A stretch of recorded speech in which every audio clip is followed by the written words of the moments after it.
Reactivity versus resonance. The first reactivity that we have to a compound, as we've said, the initial reactivity we have to substances in the external environment are around that 100th of a second. So let's put time underneath here, the time of reaction. Let's put 1 second here. 1 second. And we're going to have the reactivity measure. How great is the reactivity? What is the reactivity, by the way? Reactivity in electronics is a change in the volts, a change in the amps, and a change in the resistance. We're showing a change, showing that delta. So we have reactivity. But our greatest reactions in biological systems at the ionic level are in voltage and amperage. Ion is a charged particle.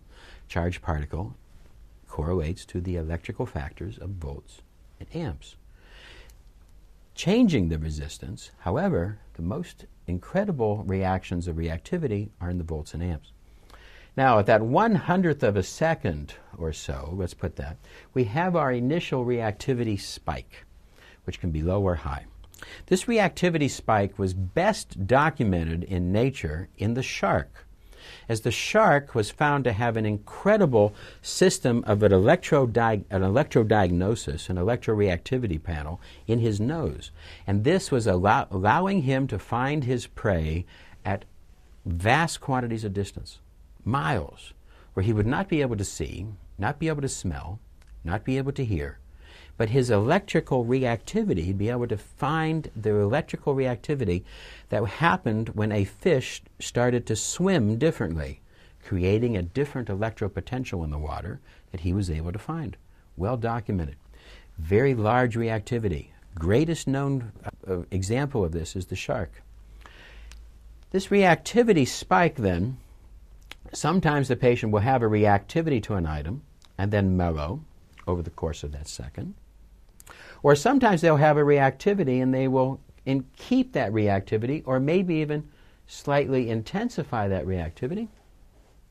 And that would be known as the resonance. They are resonating to the substance. I might say apple and you could react, apple. Or I might say apple and you say, apple, gee, I really want one. And you resonate to the reaction. You start to think and you start to build as it resonates. And you continue. Now, the old-style resistance devices, aside from the limitations of the operator and how he could control the results, but what he was really measuring was the resonance. How well do you resonate to that item? If the tests were done perfectly and then in a double blind, they would be measuring resonance.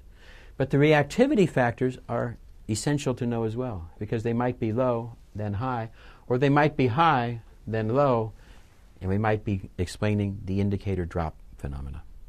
Because we're going to be measuring this as the reactivity versus the resonance. So if we measure the resonance at 1 second, it's going to take us hours to do the QXCI, to do the zero.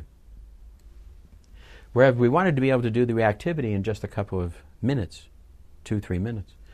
But we can also measure that resonance, show that resonance. And we can get a factor of that. We can measure the coherence. How does the signal return to the system? Does it return coherently? Does it return at the same type of wave pattern?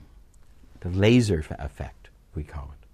So there's many different effects of the ability for us to be able to measure the electrical factors and put this into the QXCI system and have this dramatic increase in the technology.